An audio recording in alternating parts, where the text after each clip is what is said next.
Assalamualaikum warahmatullahi wabarakatuh. Perkenalkan, nama saya Nasidaria dari Prodi PAUD. Di sini saya akan memberikan kesimpulan dari presentasi yang telah dilakukan oleh kelompok 2, yakni pada tanggal 5 November 2023, di mana kelompok 2 tersebut mempresentasikan tentang zikir. Pokok pembahasannya di sini ialah zikir. Apa itu zikir? Zikir ini secara etimologi bermula dari kata dzakaro, yakni menyebut, mensucikan, menggabungkan. Dan secara terminologi, zikir merupakan suatu usaha manusia dalam mendekatkan diri kepada Allah dengan cara mengingat Allah dan keagungannya. Jadi zikir di sini berarti mengingat Allah atau mendekatkan diri kepada Allah Subhanahu wa taala.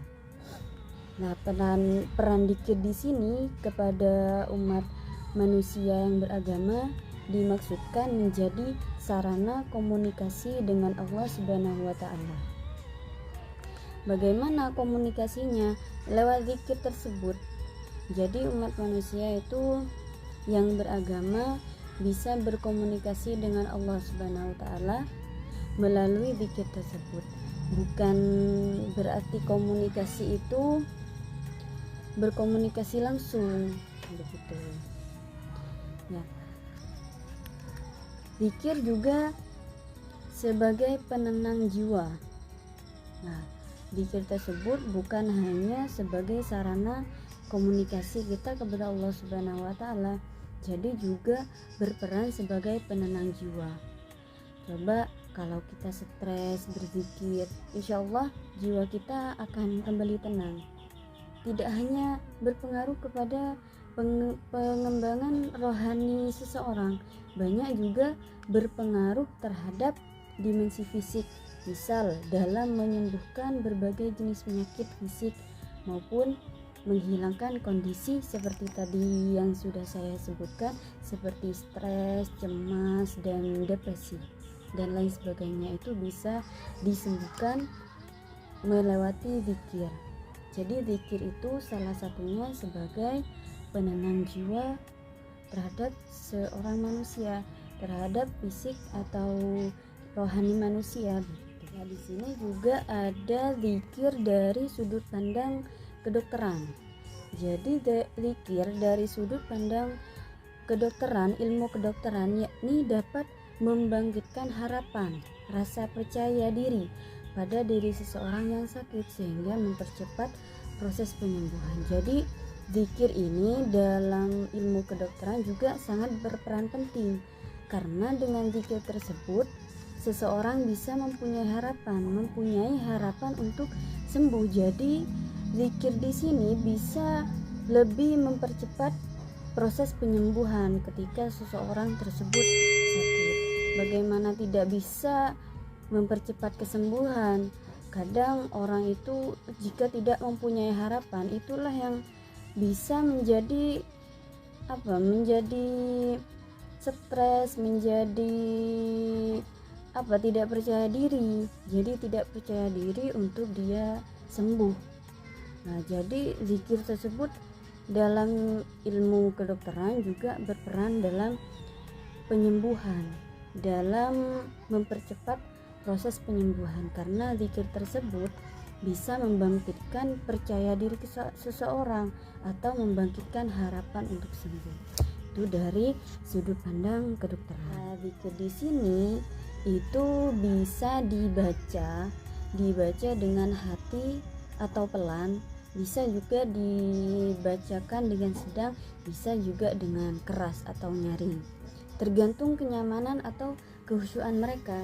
Jadi mereka lebih khusyuk membaca zikir tersebut yang bagaimana, dari mungkin lebih khusyuk memakai hati, lebih khusyuk ketika sedang, atau lebih khusyuk ketika keras. Itu tergantung yang berzikir, begitu.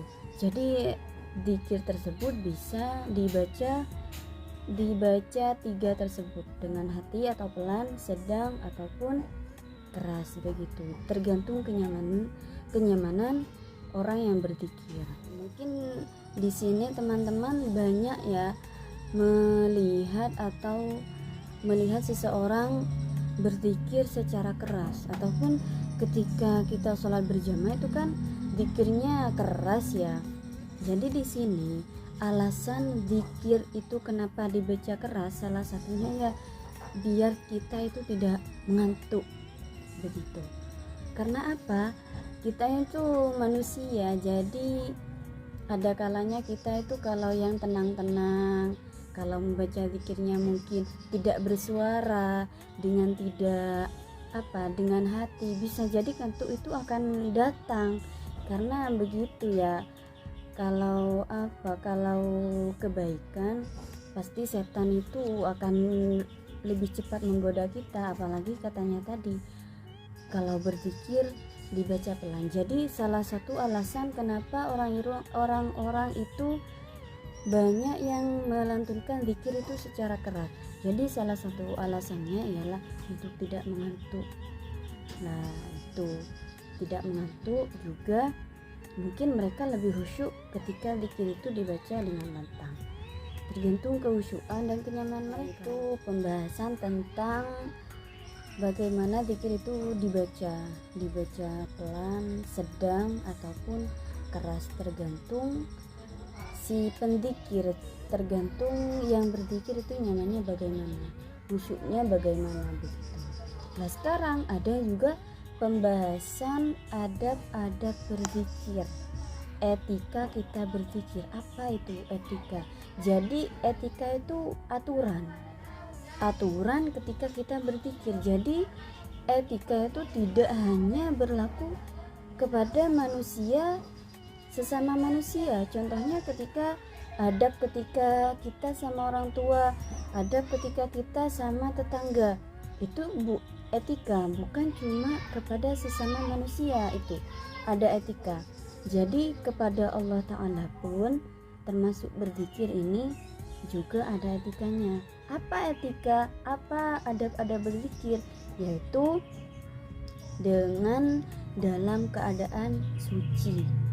Dalam keadaan suci ini termasuk dalam keadaan berwudu ya. Jadi kalau mungkin ada yang tanya, apakah boleh berzikir dalam keadaan tidak berwudu? Mungkin kita kita mau tidur, tidak mempunyai wudu, dan kita mau berzikir, apakah boleh? Jawabannya boleh, namun yang lebih utama ialah ketika kita mempunyai wudu dalam keadaan suci.